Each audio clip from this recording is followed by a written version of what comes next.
无论是东京的加班族还是深圳的程序员，我们其实都在面对同样的现代性困境。在这个原子化的社会里，我们怎么重新找到意义感和归属感呢？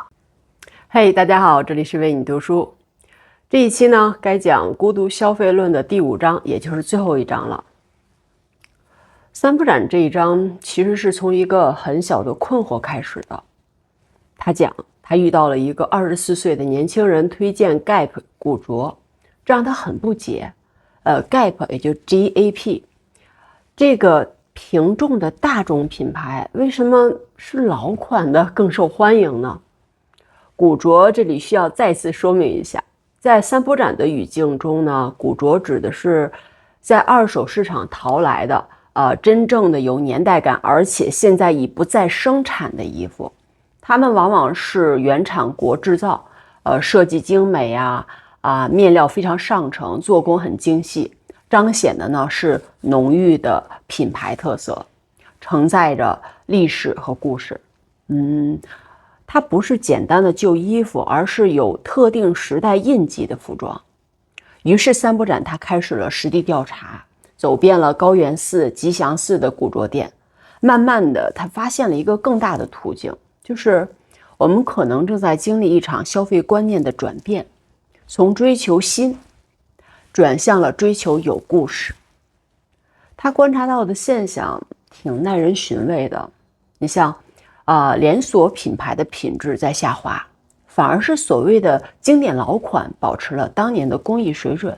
用他的话说，所谓经典老款通常指的是那些在品牌尚未实施标准化批量生产，也未在全球购物中心和机场大规模的开设连锁店时制造的产品。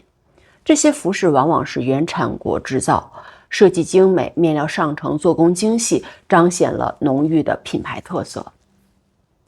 然而就是空间的变化，像破旧的商业街因为古着店的聚集变成了有魅力的文化空间，还有人和人之间的那种怎么说呢，跨越年龄界限的交流。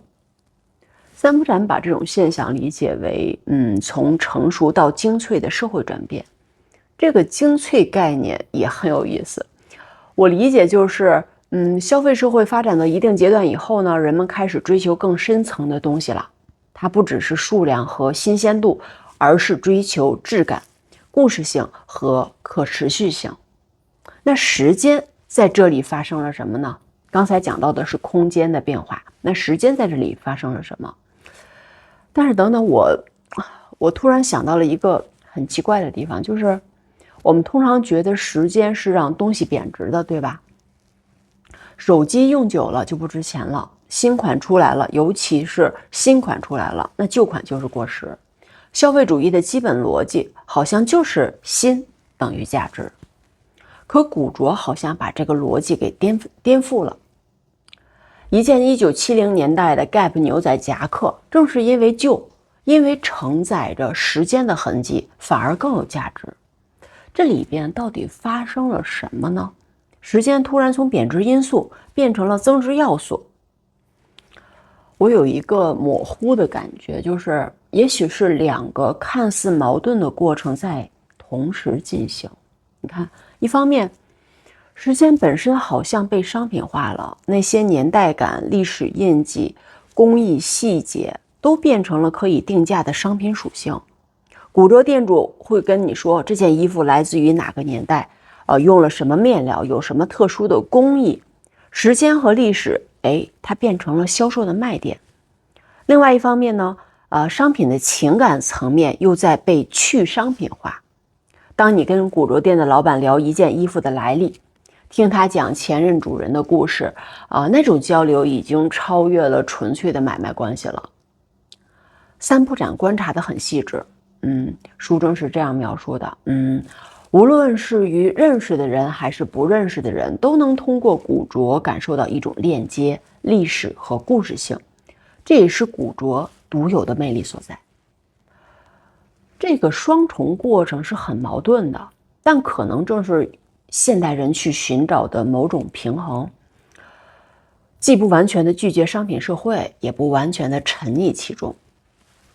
日本街头的那些古着店呢，三浦展描述的日本古着文化有几个让我印象深刻的地方。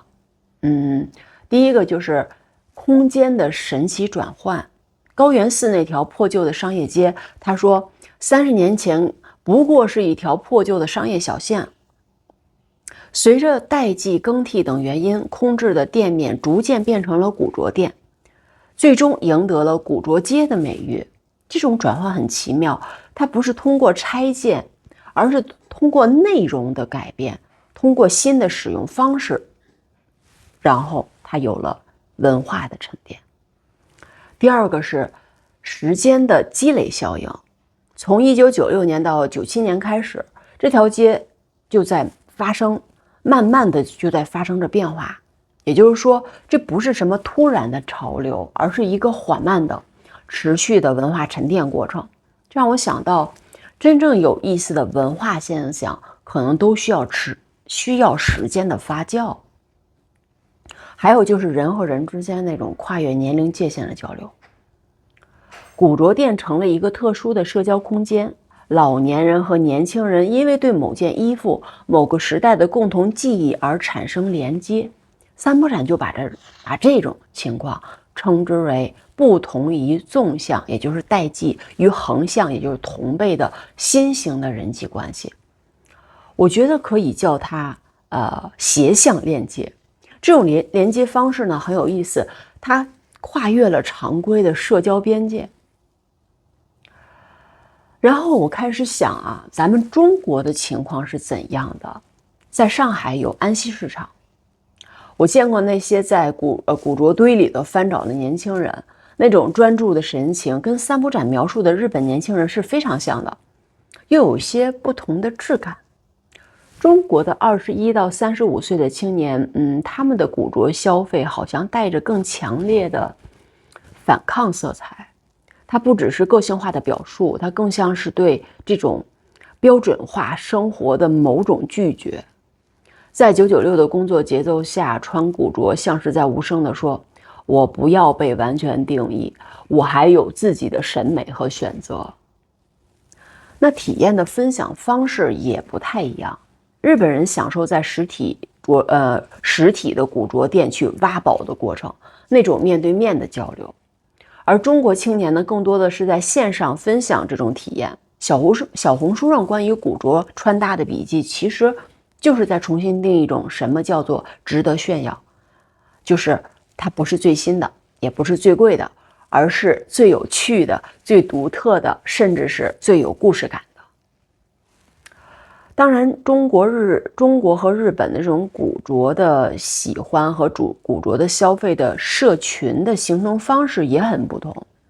日本的古着店促进了实体空间里的交流，中国呢更多的是通过网络找到同类，基于共同的审美偏好形成虚拟社群。这种差异可能反映了两个社会不同的社交结构和文化习惯。这让我想起城市更新的问题了。我们好像习惯了拆旧建新的逻辑，觉得这样最高效、最现代。但古着文化好像在提供另外一种思路，在旧的东西里发现新的价值，而不是简单的去替换掉它们。高原寺的例子就很有启发性，那条街没有被推倒重建，反而因为保留了原有的街道的肌理，加上新的文化内容，变成了独特的空间。三浦展就提到了一个很有意思的概念，他把地方城镇中心区域视为二手商品，强调了它的历史积淀和时光印记。这个比喻就很巧妙。城市的老街区就像古着一样，它们的价值不在于新，而在于承载的历史和文化层次。那些最有魅力的城市空间，像北京的五道营、上海的武康路、成都的宽窄巷子，往往这些都不是最新的，而是最有层次的、最有历史感的、最有故事的。也许真正的城市更新关键词不是更新，而是发现。发现那些被忽视的价值，发现历史和现在的连接点。其实说到底呢，古着文化可能是对现代城市孤独感的一种回应。在万物皆可复制的时代，独一无二它就变得很珍贵了。在关系皆可替代的社会，承载故事的物品成了人类情感的锚点。三不展观察得很细致，书中有句话是这样说的：如果这件古着是祖母亲手编织的毛衣，那么穿在身上，仿佛就能够感受到祖母对整个家庭的深情。对中国年轻人来说，买古着可能不只是买衣服，而是在买一种生活态度，慢一点，深一点，真实一点。在快节奏的都市生活中，古着提供了一种温度，一种与过去、与他人、与自己的连接。讲到这里，脑子里冒出了很多的问题。古着文化会不会最终也变成新的消费主义套路？当有故事也被标准化包装，当情怀也有了固定的价格，它还能保持那种真实吗？中国的古着市场会往哪个方向发展呢？会像日本那样深度的融入到街区文化，形成实体的文化空间，还是会更多的依托线上平台，走出完全不同的路径呢？还有，当我们讨论精粹生活时，是不是也在无意中制造新的社区区隔？毕竟不是每个人都有时间和经济条件去挖掘古着的乐趣，去追求那种有故事的消费的。当然，这些问题现在还没有答案，但提出来本身就很有价值。他们提醒我们，任何文化现象都有其复杂性和矛盾性。那我们回到最开始那个模糊的感觉，我觉得古着文化可能反映了现代社会一个很深层的矛盾。我们既需要商品化带来的便利和效率，又渴望超越纯粹商业关系的温度和意义。时间的商品化，古着把时间、历史、工艺这些本来无形的东西打包成了商品属性，年代感有了价格，故事性有了市场价值，这是现代消费社会的逻辑延伸。还有情感的去商品化，同时古着消费又在换回商品背后的人情味。当你听店主讲一件衣服的前世今生，当你穿着有历史痕迹的衣服，感受着某种跨时空的连接，这种体验已经超越了简单的买卖关系。以上这个双重过程很矛盾，但可能正是现代人在摸索的一种新的生活方式，一种既不完全拒绝商品社会，又不完全的沉溺其中的平衡状态。可能古着只是个开始，古着只是一个信号，它告诉我们，人们开始重新思考什么是有价值的。因为这种价值它不意味着是最新的，而是要有温度。它不是最多的，而是最合适的。它也不是最快的，而是最具备持续性的。这种价值观的微妙转变，可能比任何一件古着都更值得关注。它暗示着消费社会的某种成熟，某种从量的追求向质的追求的一种转变。只是这种转变会走向哪里，会带来什么样的社会变化，现在很难说清楚，需要继续观察，继续思考，继续在生活中去感悟和体验。毕竟有些东西只有在时间的流淌中，才能慢慢的显现出它的真正的意义，就像那些古着一样。好了，关于孤独消费论第5章我们就聊到这里了。说实话，做完这个系列呢，就是做完孤独消费论这本书的这个系列，心情挺复杂的。刚开始读三不展的书时，我以为只是在看日本的消费现象，结果呢，越读越觉得不对劲儿。他写的那些孤独消费，不就是我们身边正在发生的事儿吗？小红书里的精致独居博主深夜直播间里的冲动下单，朋友圈那些转发的众筹链接等等，有一种怎么说呢，像是被人偷窥了内心的感觉。最让我意外的是那种跨越时空的相似性。日本人在失去的30年里买各种东西寻找慰藉，我们在这个快速变化的时代里也在买各种东西来寻找安全感。表面上看呢完全不一样，但底层的逻辑好像又是惊人的相似。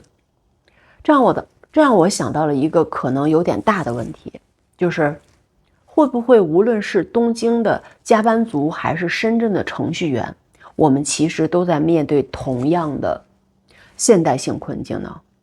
这个词听起来有点学术，但好像也找不到更合适的词来表达了。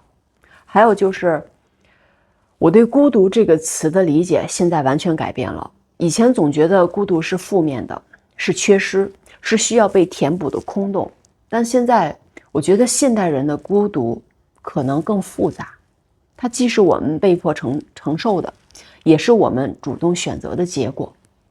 当那些传统的社会关系，像大家庭、邻里、工作伙伴等等都变得松散时，我们好像确实获得了前所未有的自由，但同时也要承担前所未有的不确定性。推崇活动、美容消费、应援文化、复古热潮、古着收藏，这些看起来毫不相关的现象，背后是不是都在回应同一个问题，就是在这个原子化的社会里，我们怎么重新找到意义感和归属感呢？不过读完这本书，我的困惑可能比答案还多。比如说，当我们意识到自己消费行为背后的心理机制时，这种自觉会改变什么吗？还是说，知道了也没用，我们还是会继续在孤独中消费，在消费中孤独。这个循环还有出口吗？还有，三浦展观察的主要是2020年左右的日本，但现在已经是2025年了。这几年技术变化太快了 ，ChatGPT 改变了生活方式，短视频呢重新定义了娱乐 ，AI 伴侣开始进入生活。那这些会怎么影响我们的孤独消费呢？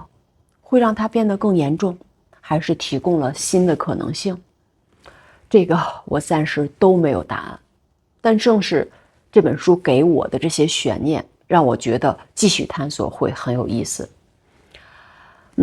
那下一个系列读什么呢？其实我还没有完全的确定，有几本书在书桌上静静地躺着，目前选书基本上是一种抽盲盒的状态，把我随性盘点回来的书，根据心情就拿来读。不过说实话，这种不确定性也让我有点兴奋，就像站在书店里，不知道下一本书会带我去往哪里的那种感觉。不知道你有什么想的那种阅读想法，可以私信和我聊聊。不过在那之前呢，我很好奇你们对本期也就是孤独消费论的这一系列的一些想法。这5期听下来，哪些观察让你有共鸣？你觉得我们这代人的孤独消费跟日本的情况有什么相似和不同的地方？或者你有没有觉得自己的生活中有类似的模式呢？在评论区告诉我吧。毕竟一个人读书容易钻牛角尖，有了你们的反馈和讨论，这些思考才会更加的丰富。好了，我是为你读书，咱们下期见。记住，一边读书一边思考一边探索为止，这个世界还有太多值得我们一起慢慢发现的东西。